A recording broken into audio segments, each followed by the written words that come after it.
Buenas noches, hermanos. Vamos a continuar con nuestro curso de Biblia. La semana pasada estábamos hablando acerca de José, ¿verdad? Este relato de José con el que concluye el libro del Génesis, y justamente concluíamos, ¿verdad?, con el relato de José, y con ello terminábamos el libro del Génesis.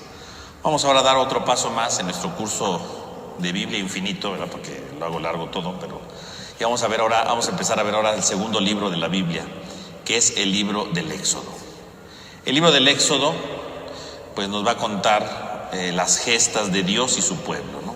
Por un lado nos va a narrar la liberación del pueblo que está en Egipto, porque como veíamos la semana pasada, bueno, el pueblo de Israel va a vivir ahora en Egipto, en la zona de Goshen, ¿no? Ahí van a vivir los hermanos de José, y por lo tanto eso representa que el pueblo de Israel va a vivir ahí durante mucho tiempo, ¿no?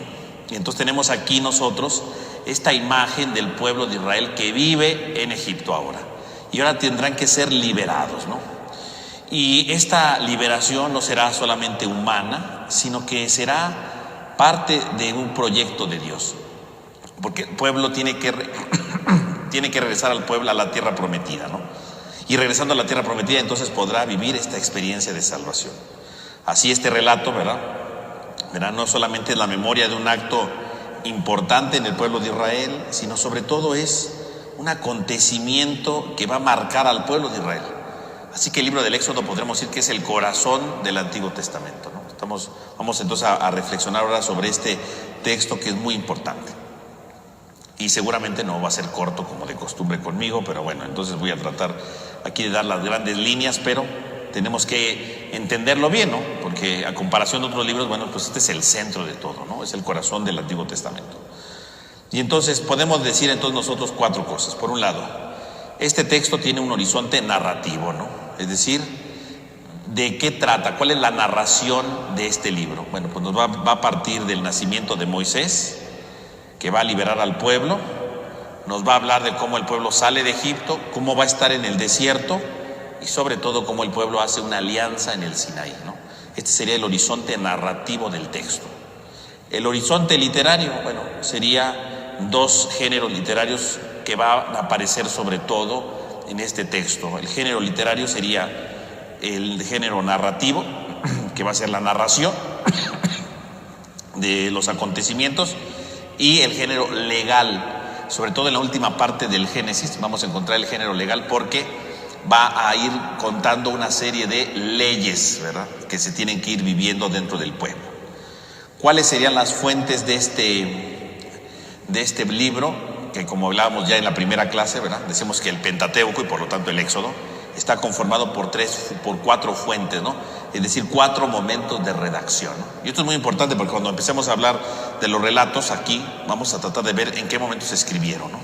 Entonces está la tradición yavista, la tradición eloísta y la tradición sacerdotal, ¿no? Y algunos dicen que tal vez alguna de tradición deuteronomista, pero bueno, es muy escasa, ¿no? Y finalmente el valor histórico. El valor histórico de este texto, bueno, pues radica en el acontecimiento fundante del pueblo de Israel, en la alianza y el reconocerse como pueblo de Dios. Es decir, este texto tiene un valor histórico en el sentido no solamente de lo que pasó en la historia, sino que narra un acontecimiento en el que el pueblo en el que Israel se funda como pueblo de Dios, porque hasta el momento Israel no era el pueblo de Dios, era una serie de tribus, ¿no?, y de personajes que vimos en el Génesis. Aquí ya estamos hablando de un pueblo, se va a configurar como un pueblo, primero que nada. En segundo lugar, va a haber una alianza entre Dios y su pueblo, y va a ser Moisés el mediador entre todo esto, ¿no? Bueno, entonces, ¿cuál sería la estructura del libro del Éxodo? Entonces, podríamos decir nosotros que el libro del Éxodo tiene tres grandes partes, ¿no? Tres grandes partes, lo pudiéramos dividir nosotros así, ¿no? Entonces, ¿cuáles serían estas tres partes? Vamos a ponerlas aquí en el pizarrón. Entonces, la primera gran parte sería la liberación de los hebreos, ¿no? Primero, la liberación de los hebreos. La liberación de los hebreos. Este sería el primer gran bloque del libro del Génesis, que va a ser del capítulo 1, versículo 1, hasta el capítulo 15, versículo 21, ¿verdad? Versículo 21. Este sería el primer gran bloque del libro del Éxodo. ¿Cómo van a ser liberados, no? Ya en el capítulo 15 es cuando el pueblo canta con alegría porque las aguas han sepultado al faraón, ¿no? Entonces ahí se cierra el primer gran bloque del libro del Éxodo. El segundo bloque sería, ¿verdad?, el del pueblo en medio del desierto, ¿no? Segundo bloque, el pueblo en medio del desierto. Y esto sería desde el capítulo 15, versículo 22, que ya es cuando están empezando a caminar en el desierto, hasta el capítulo 18, versículo 27, ¿no? Entonces aquí está, ¿no? Entonces aquí tenemos, ¿no? Entonces el pueblo en medio del desierto. Capítulo 15, versículo 22, aquí está. Luego guión, hasta el capítulo 18, versículo 27, ¿no? Entonces ahí lo tenemos. Es el segundo gran bloque, ¿no?, que nos va a narrar cómo va el pueblo de Israel, ¿no? Sus quejas, ¿verdad?, sus contratiempos que van viviendo en el desierto. Y finalmente el último bloque va a ser precisamente el de la alianza en el Sinaí.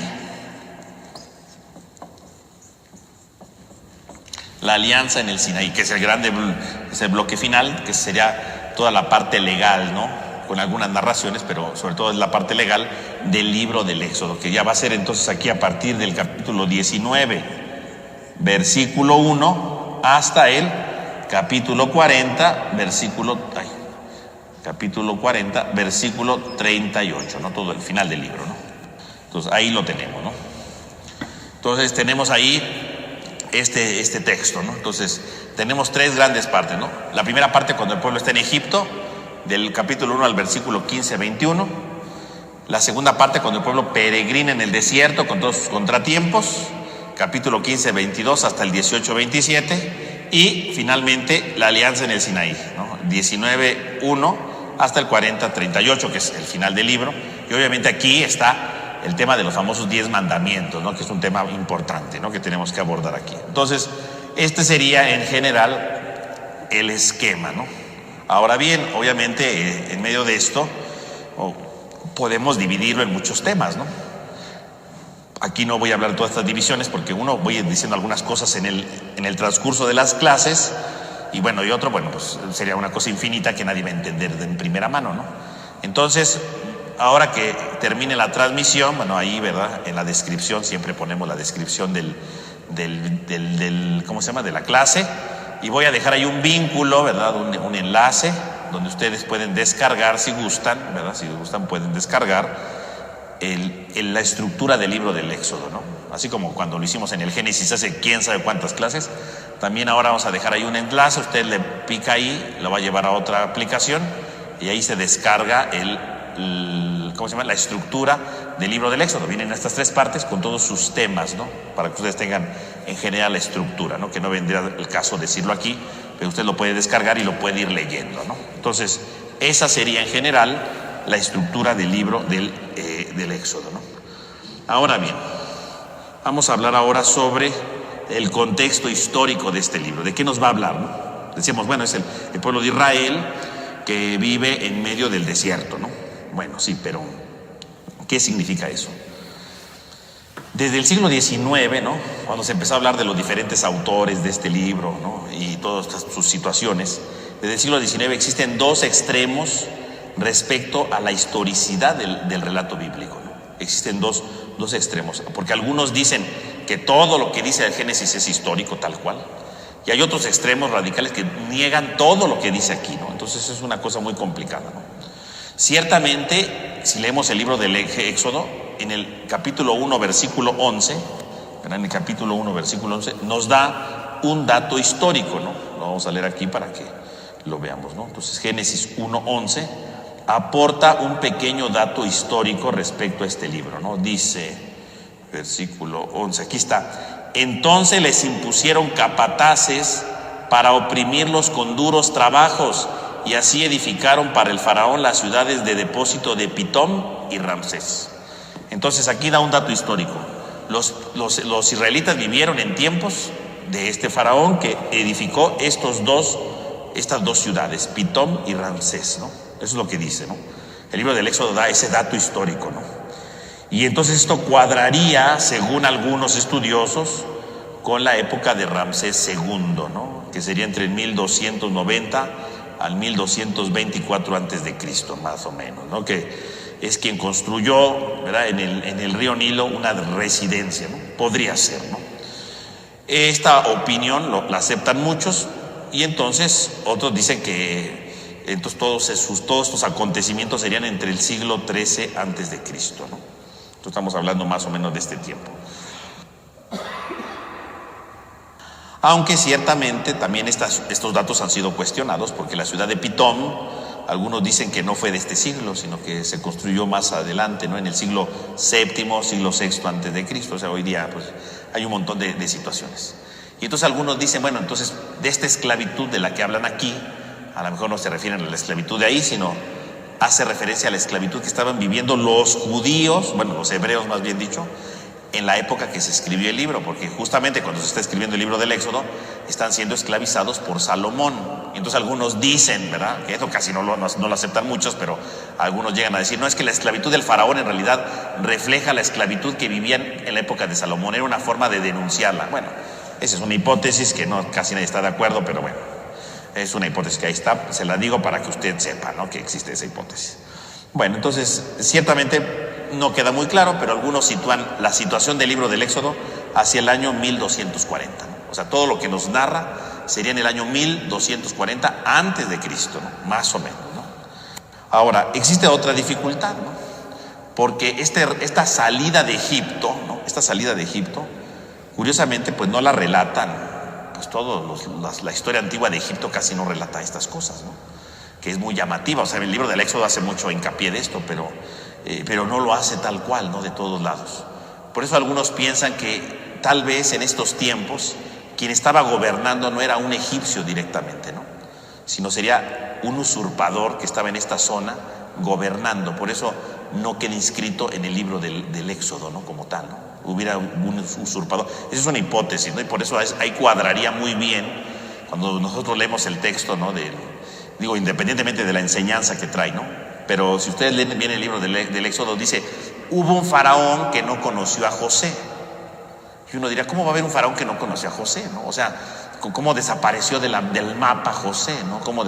Pues sí, porque si el que gobernaba era un usurpador y vuelven a tomar el poder, pues entonces sí, ¿no? Por eso no conoció a José, porque no gobernaron en realidad los egipcios, estaba gobernando un usurpador. Claro, esa es otra hipótesis que se ha planteado, ¿no?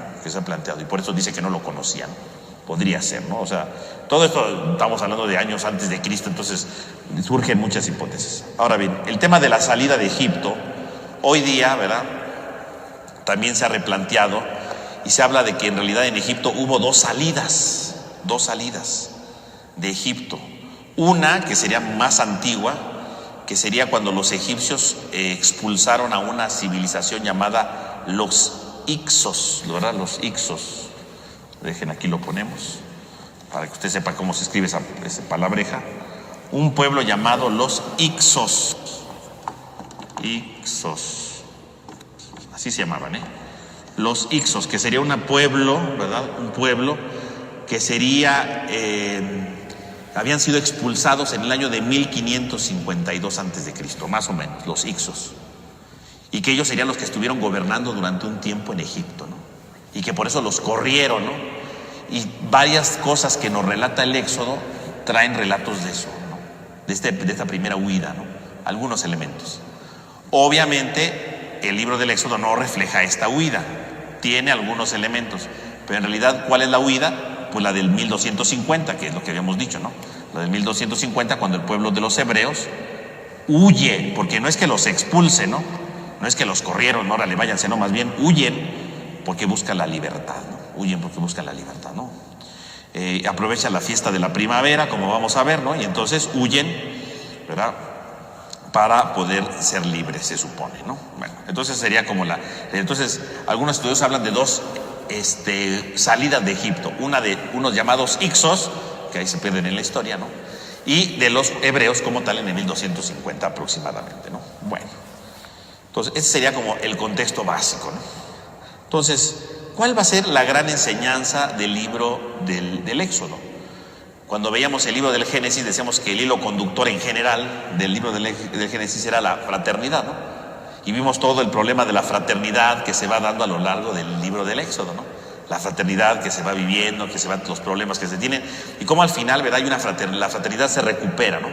La fraternidad que se rompe con Caín y Abel se recupera con José y sus hermanos, ¿no? Nos enseñan todo el proceso para poder perdonar, ¿no? Y que aquí reflexionamos amplísimamente, ¿no? ¿Cuál sería el tema que nos quiere enseñar el Éxodo? ¿Cuál sería como el hilo conductor o cuál el que nosotros tendríamos que ir guiándonos para descubrir el tema central del libro del Éxodo? El libro del Éxodo tiene un tema fundamental que es el de la libertad. El libro del Éxodo quiere enseñarnos a ser libres, pero libres de verdad. No, a veces la libertad la entendemos como hacer lo que me viene en gana, ¿no? ¿Por qué eres libre? Porque hago lo que me viene en gana. Eso no es libertad, ¿no? La libertad es sobre todo un estilo de vida, ¿no? La libertad es sobre todo una opción en la vida, ¿no? Y por lo tanto, el libro del Éxodo nos va a enseñar a ser libres.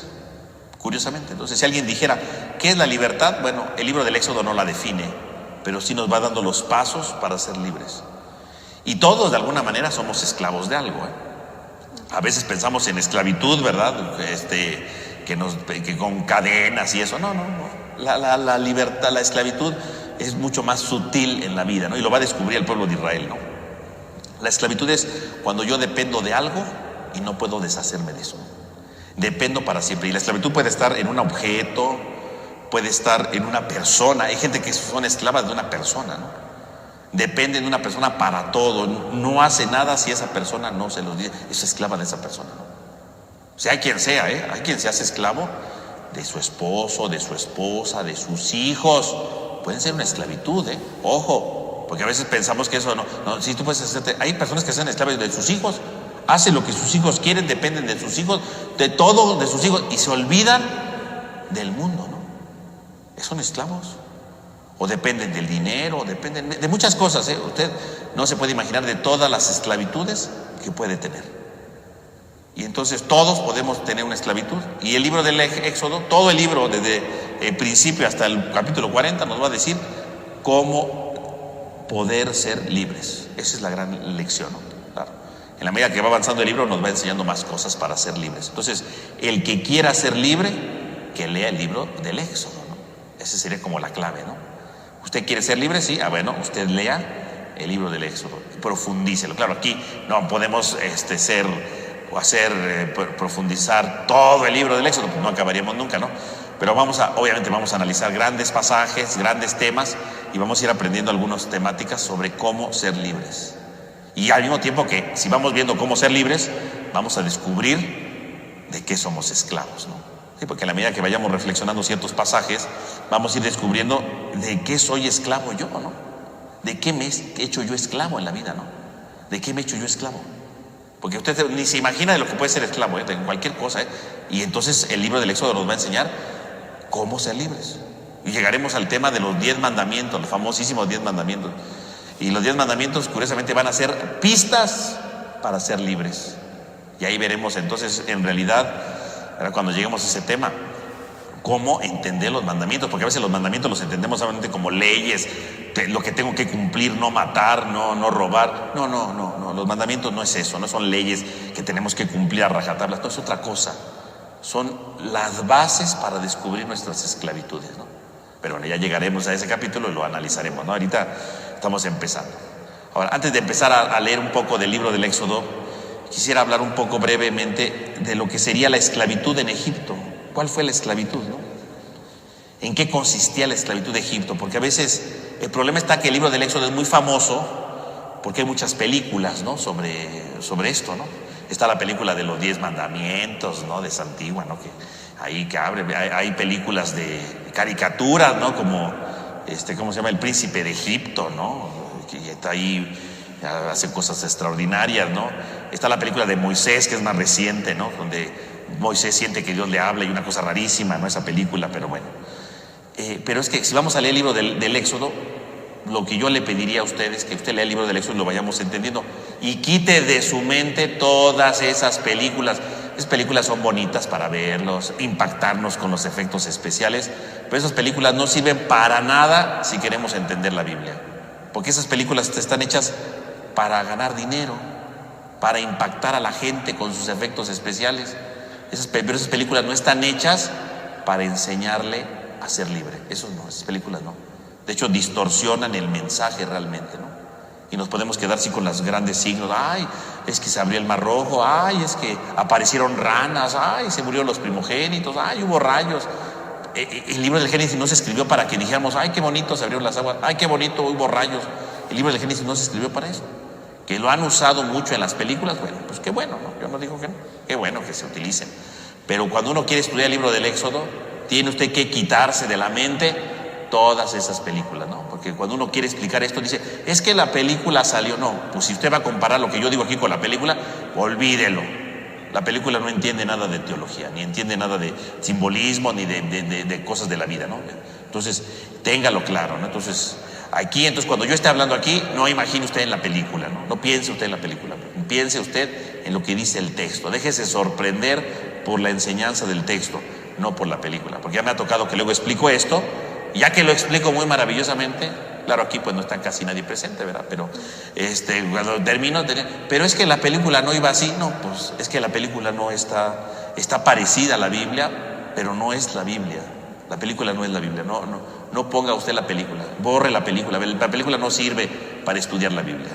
Sirve para pasarse un rato, comerse unas palomitas, pero no para aprender Biblia. Entonces borre usted de la mente todo esto y descubramos lo que el texto nos quiere decir, y descubramos también desde el punto de vista histórico qué quiere ofrecernos el libro del Éxodo para nosotros. Porque tiene muchas cosas, ¿no? Es un libro complejo, pero muy bello, ¿no? Y al final de cuentas nos enseña a ser libres. Y entonces regreso, ¿en qué consistía la esclavitud?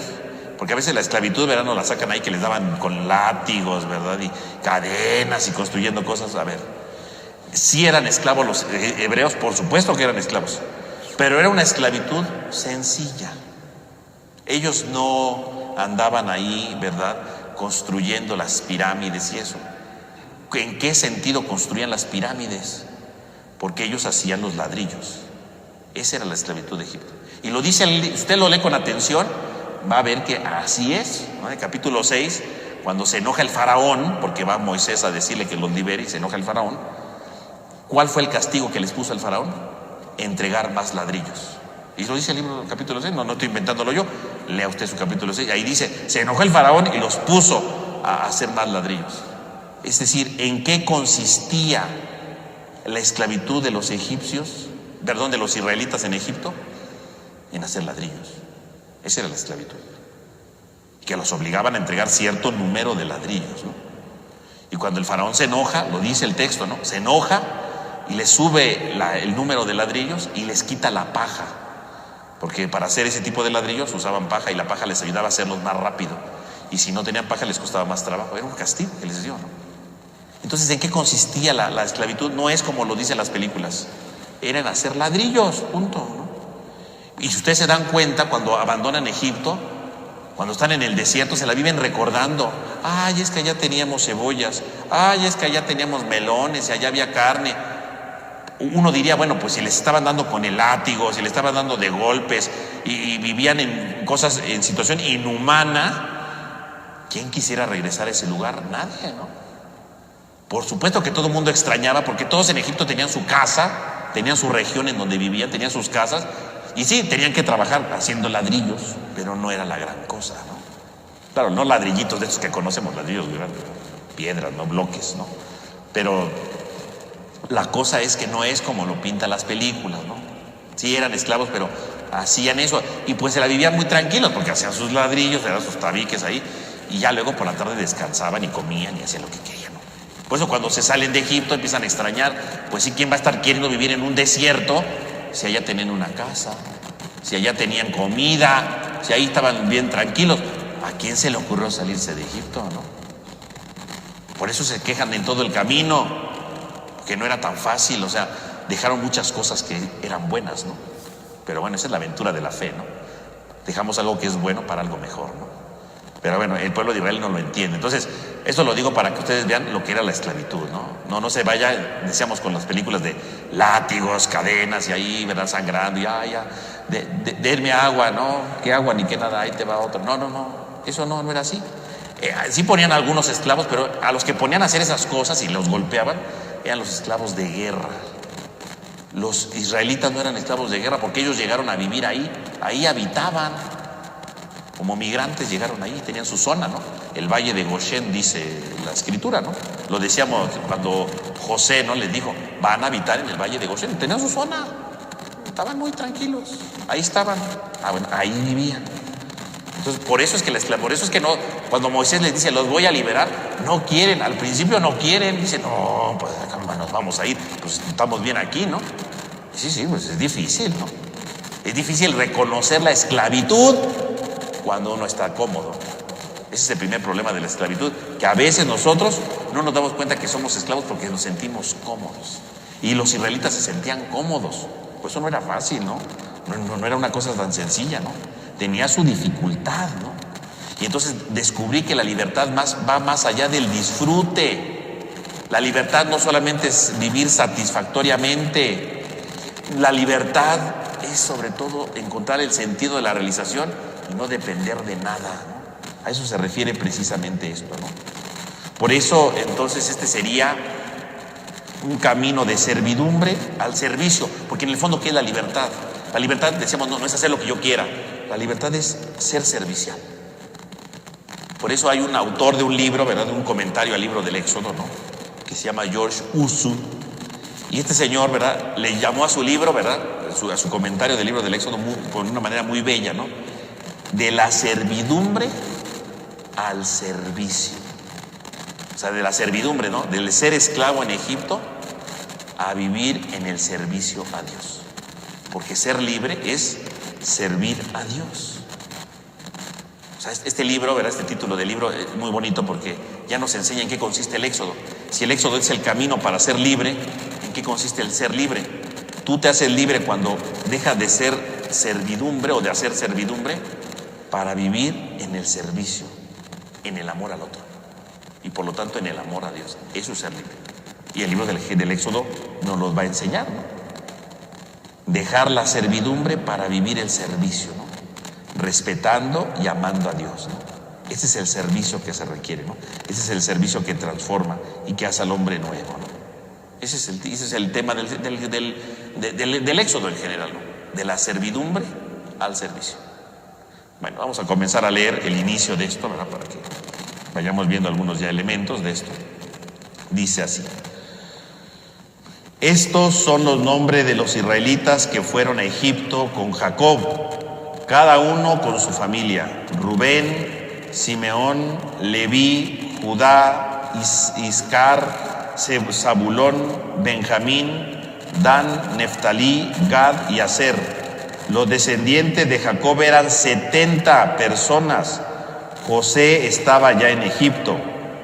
Luego murió José y todos sus hermanos y toda aquella generación, pero los israelitas eran fecundos y se propagaban, se multiplicaban y se hacían muy fuertes y llenaban el país.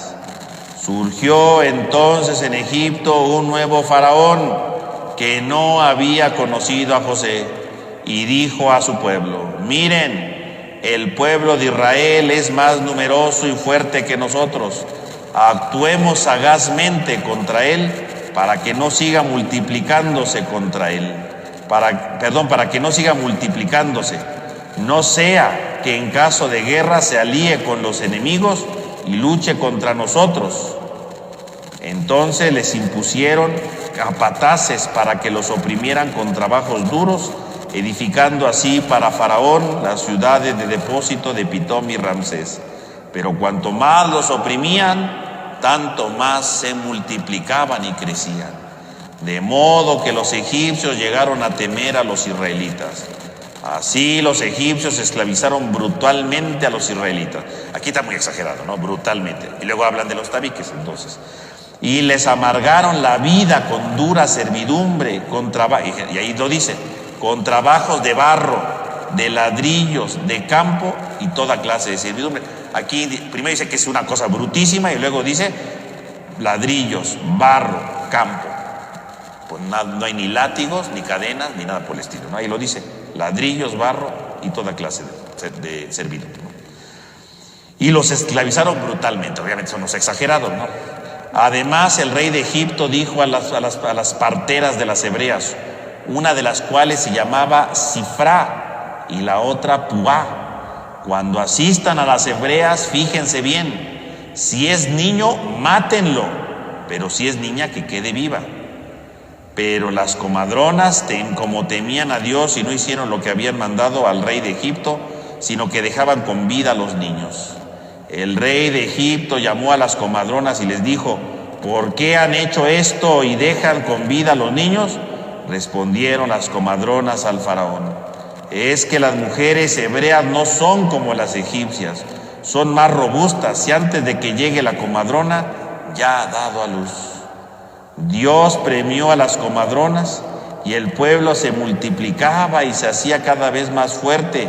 Y a las comadronas, porque temían a Dios, les concedió descendencia. Entonces Faraón ordenó a todo su pueblo, a todo niño recién nacido, arrójenlo al río, pero a las niñas déjenlas con vida. Entonces está el capítulo 1, que es toda la panorámica del inicio, que habla obviamente de la muerte de estos niños, pero bueno, aquí es muy importante, ¿no? No nos quedemos solamente con la muerte de los niños, hay toda una enseñanza detrás, ¿no?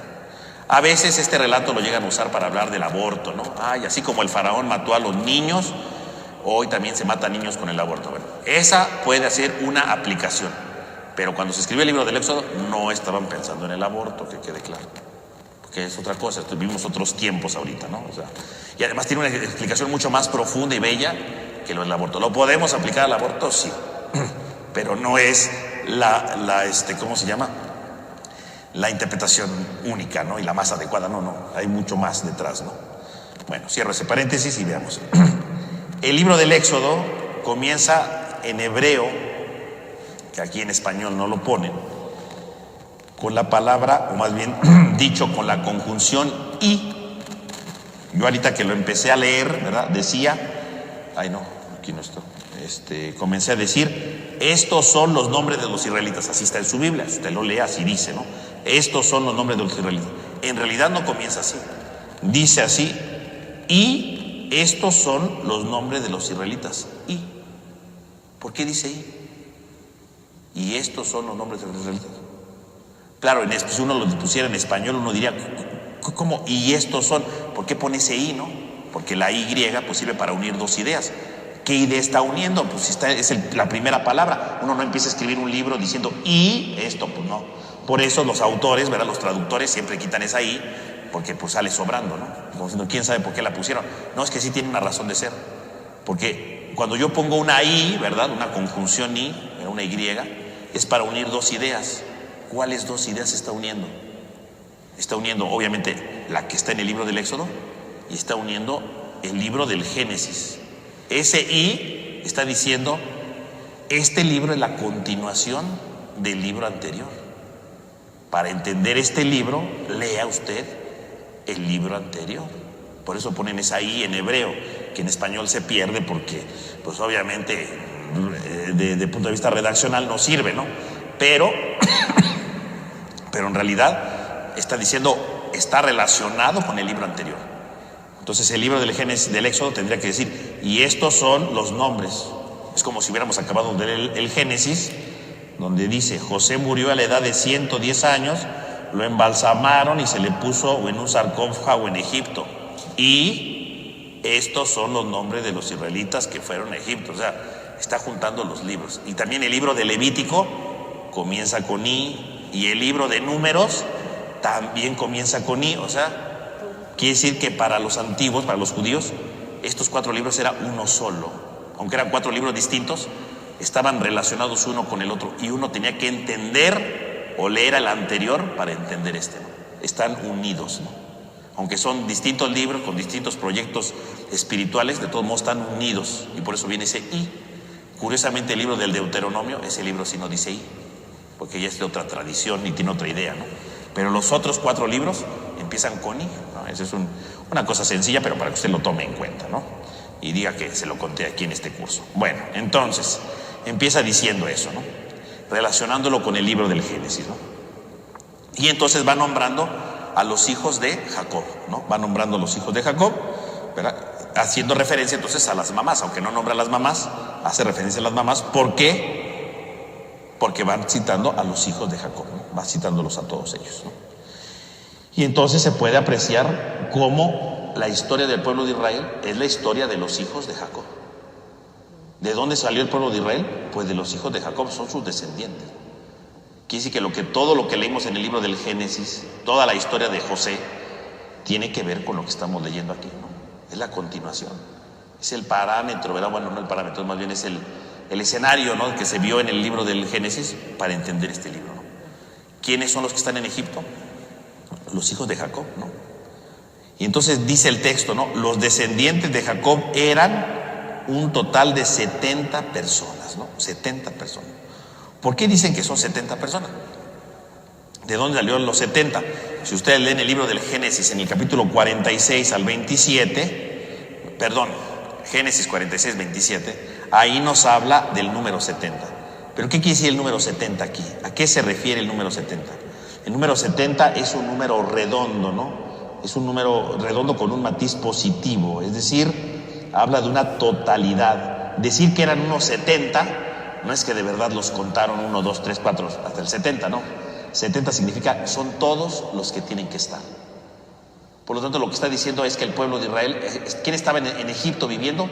Todos los que tenían que estar, 70. No, obviamente no eran 70 gentes, eran muchísimo más. Pero lo que está diciendo es, son todos los que tienen que estar, todos. No necesitamos más. Son todos los que tenían que llegar, son todos los que tenían que estar, y todos están ahí presentes, todos están ahí presentes, ¿no? Entonces el número 70 es esa unidad, ¿verdad?, que va diciendo que está ahí todos los que tenían que estar, y por lo tanto son todos los que deben de estar para recibir la salvación. Es una comunidad madura que está preparada para la salvación. ¿Cómo se va a dar la salvación? Saliendo de Egipto, ¿no? Saliendo de Egipto, ¿no? Y entonces dice, después de que murieron José y sus hermanos y toda aquella generación, ¿verdad? Pero los israelitas fueron fecundos y se multiplicaron hasta convertirse en una muchedumbre numerosa que llenaba el país. Entonces, lo que está diciendo es que obviamente quedaron ahí los descendientes de Jacob, pero crecieron y se multiplicaron, ¿no? ¿Qué significa que van creciendo y se multiplicaron? Pues significa que están cumpliendo el plan de Dios, ¿no? El libro del Génesis dice que le dice al hombre que se crezca y se multiplique, ¿no? Ah, bueno, pues ahora se está cumpliendo en el pueblo de Israel. Están creciendo y están multiplicándose, ¿no? Ahí están todos completos, ¿no? Se van multiplicando, ¿no? Y al mismo tiempo que se van multiplicando, dice que se hacen fuertes, ¿no? Se hacen poderosos, se hacen grandes, ¿no? O sea, aquí sí que es una comunidad bendecida por Dios. Este pueblo es un pueblo bendecido por Dios. Aunque no está en la tierra prometida, están en otros lados, son bendecidos por Dios. Son bendecidos por Dios. Ahí están. Este pueblo que está creciendo aquí, que va a empezar una historia nueva, está bendecida por Dios.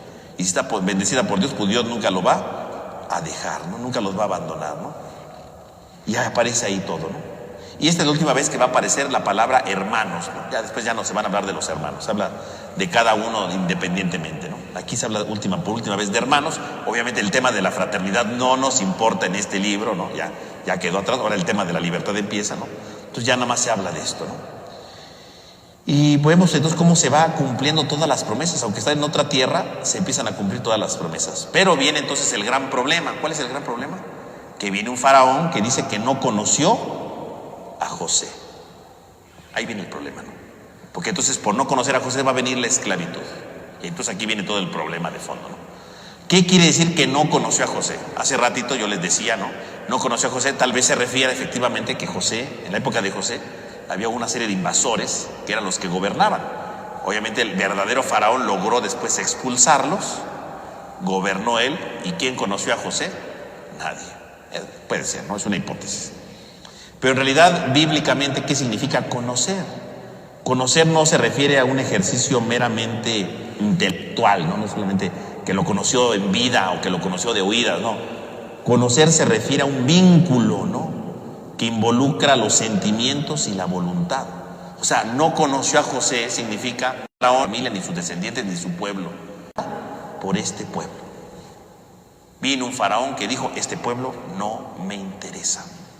Y como no me interesa, lo voy a esclavizar, lo voy a destruir, ¿no?, lo voy a acabar. Y entonces va a venir todo el gran problema, ¿no? Entonces, fíjense bien.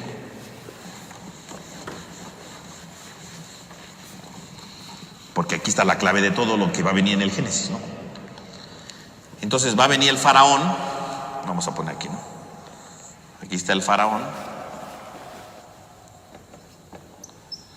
Y por otro lado está el pueblo de Israel.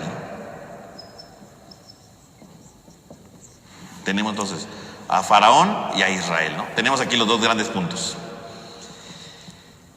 ¿Quién es Faraón? En primer lugar, ¿quién es Faraón? El que no conoce a José, ¿no?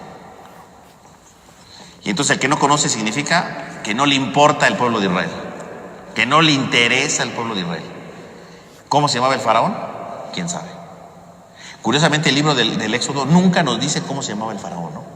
Que obviamente cuando uno quiere ver la historicidad de los textos, pues ese es un gran problema, porque no nos dice quién era el faraón, ¿no? Y entonces nosotros aproximamos quién pudo haber sido el faraón. Pero bueno, ¿por qué el libro del Éxodo no pone quién era el faraón? Lo pudo haber dicho, ¿no? Y no le interesó. Porque lo importante no es el nombre del faraón, lo importante no es el acontecimiento histórico del faraón, lo importante es lo que representa el faraón. Porque el faraón puede seguir existiendo hoy en día, el faraón puede seguir estando presente en nuestros tiempos, porque el faraón es el que esclaviza.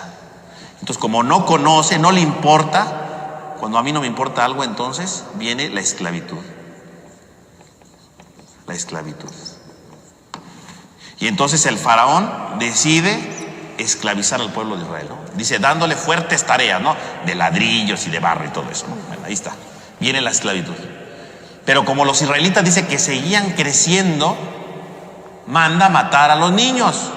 Entonces el faraón, como no conoció a José, no le importa el pueblo de Israel, esclavitud. Pero no solamente esclavitud, también muerte. También manda matar a los niños. Manda matar a los niños. Por lo tanto, el faraón representa a aquel que esclaviza y a aquel que es la muerte. El faraón es ese. No necesita nombre, porque en todos los tiempos de la historia siempre va a haber un faraón, ¿no? Alguien que busque esclavizar a los demás porque no lo conoce, o sea, porque no le importan a los demás. Cuando a mí no me importa a alguien, yo lo esclavizo, ¿no? Cuando yo, por ejemplo, no valoro a alguien en mi casa, cuando yo no lo quiero, ¿verdad? ¿Qué hago? Lo esclavizo, ¿no? Lo esclavizo porque que haga lo que yo digo, ¿no? O lo esclavizo porque lo esclavizo con mi indiferencia, ¿no? No me importa lo que me digas, lo esclavizo. Cuando tú no conoces a alguien, esclavizas al otro y lo matas, lo destruyes. Y aquí, ¿cómo lo quiere matar? Matando a los niños. Los niños son el símbolo del futuro. Por lo tanto, la muerte del futuro. Quiere destruir el futuro de Israel. No le interesa el futuro de Israel. Por lo tanto, el faraón es aquel que viene precisamente entonces a dar muerte al pueblo de Israel, quitándoles el futuro. No tienen un futuro.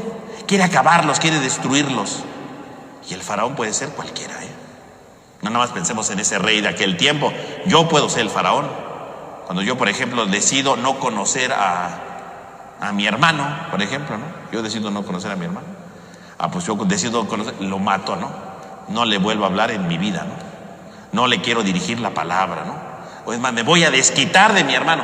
La muerte. Yo soy el faraón, ¿eh? No piense usted en el faraón ahí con su corona y toda la cosa, ¿no? Usted puede ser el faraón cada vez que usted no quiere conocer a alguien, que no le importa el otro, que no le interesan los demás. Usted entonces opta por la muerte, por destruir al otro. Y por lo tanto usted cae en la esclavitud.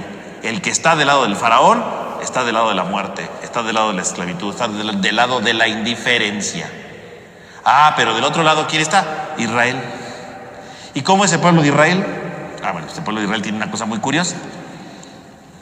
El pueblo de Israel, aunque no lo quieren conocer, es numeroso, ¿no? Es numeroso. Ay, Dios.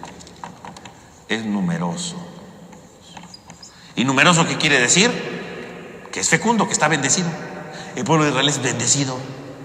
El pueblo de Israel, curiosamente, tiene muchos hijos. Tiene muchos hijos. Es fecundo, ¿no? Hijos, es fecundo.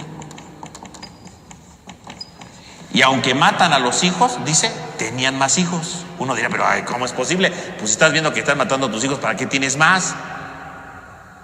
Pues parece un absurdo, pero es que cuando uno está bendecido por Dios, uno es fecundo, ¿no?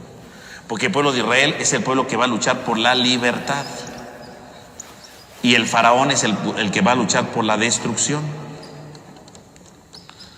Por lo tanto, lo que en el fondo está diciendo aquí el libro del Génesis, del Éxodo, ¿qué está diciendo?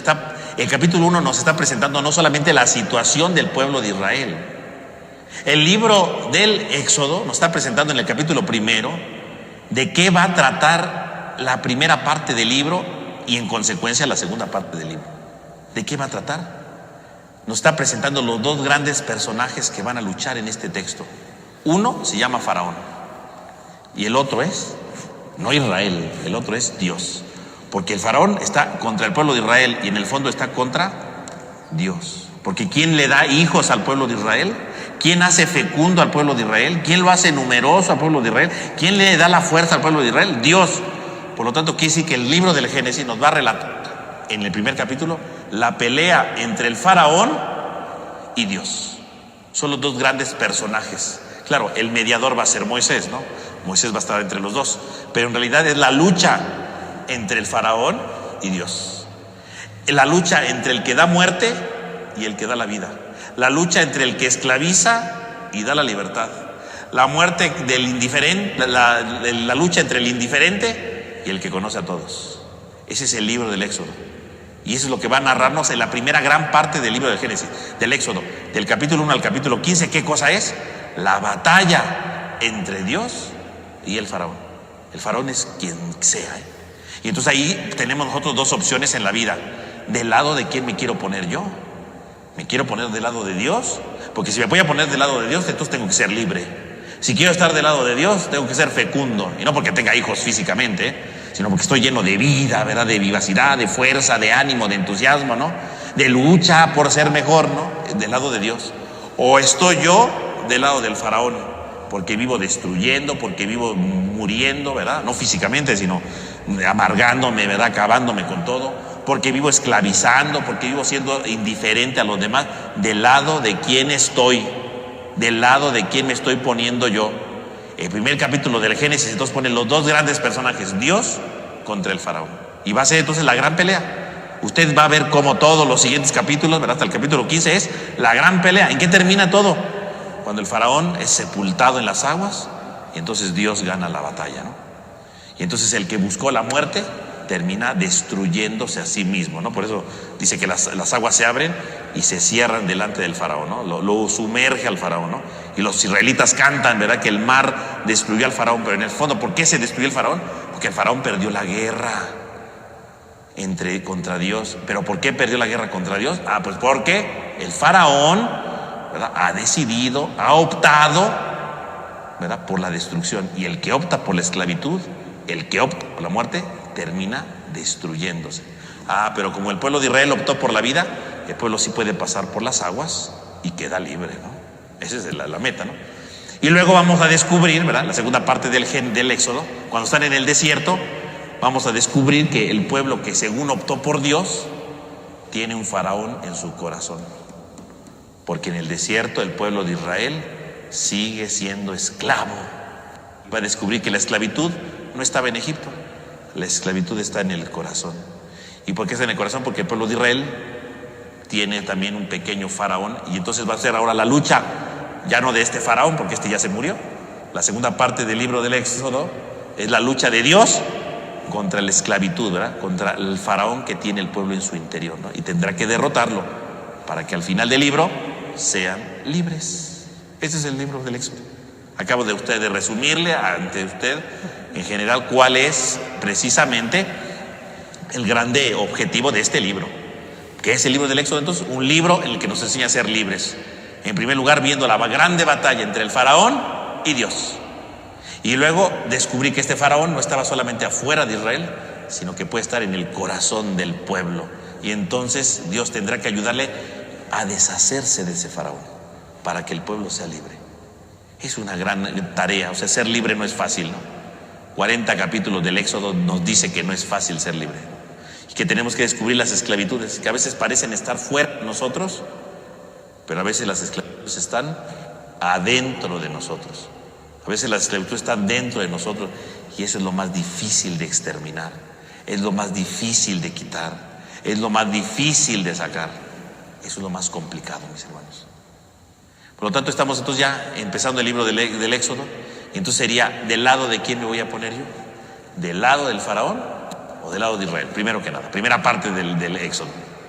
¿Estaré del lado del faraón porque busco muerte, destrucción, esclavitud, indiferencia? ¿O me quiero poner del lado de Israel y del lado de Dios? Para ser numeroso, ¿verdad? Numeroso no porque seamos muchos, sino numeroso porque estoy lleno de vitalidad, ¿no? Estoy lleno de vida, de futuro, ¿no? Los hijos son el futuro. Tengo un futuro por delante, ¿no? Y por lo tanto quiero alcanzar la libertad. ¿Del lado de quién me pongo? ¿Del lado de quién quiero estar, ¿no? Ese es el grande tema, ¿no? Y entonces, al iniciar esto, ¿verdad? En este curso, entonces tenemos que decidir del lado de quién queremos ponernos. ¿Del lado de quién quieres poner? ¿Quieres ser del lado del faraón o quieres ser del lado del pueblo y por lo tanto del lado de Dios? Uno opta, ¿no? Si optas del lado del faraón, vas camino a tu destrucción. Si optas del lado de Dios, vas camino a tu liberación. Pero la liberación, como decíamos, no va a ser fácil, porque vamos a descubrir que tenemos un faraón en nuestro corazón y tenemos que ir luchando precisamente para poder liberarnos de él, ¿no? Bueno, pues ya casi va a acabar el tiempo, entonces vamos a concluir con nuestra reflexión del día de hoy. Aquí le dejamos con esta presentación básica, ¿verdad?, del día de hoy. Ya la próxima semana vamos a continuar. Bueno, explicaré unos detalles, ¿no? Porque dice que aquí, del lado de Dios, ¿verdad?, había dos mujeres, ¿no?, que eran las comadronas, ¿no?, las parteras, ¿no?, y que iban ayudando a salvar, ¿no?, a los hijos, ¿no? Y es importante ver qué representan estas dos mujeres, ¿no?, para entender bien todo este esquema, ¿no? Y obviamente empezaremos a ver ya sobre el nacimiento de Moisés, ¿no?, que es un tema muy importante, ¿no?, el nacimiento de Moisés. Entonces recuerden que aquí en la descripción del video dejamos el enlace, ¿verdad?, para que usted pueda ahí picarle, ¿verdad?, y poder descargar la estructura, ¿verdad?, del libro del Éxodo. Es una cosita, son 2 páginas donde vienen los 3 partes y los subtemas, ¿no? Es una cosa muy sencilla, no tampoco crea que es algo infinito, es una cosa muy sencilla si usted quiere ver cómo está constituido el libro del Éxodo. Entonces vamos a terminar con nuestra oración. En el nombre del Padre, del Hijo, del Espíritu Santo. Amén. Te damos gracias, Señor, porque nos has reunido en esta noche. Te pedimos por cada uno de nosotros para que nos ayudes a tener la capacidad de luchar por nuestra libertad. Descubrir que a veces existe un faraón, existe una situación de muerte en nuestra vida. Ayúdanos a irla descubriendo y optar por el verdadero camino de libertad y de amor que tú nos tienes prometido.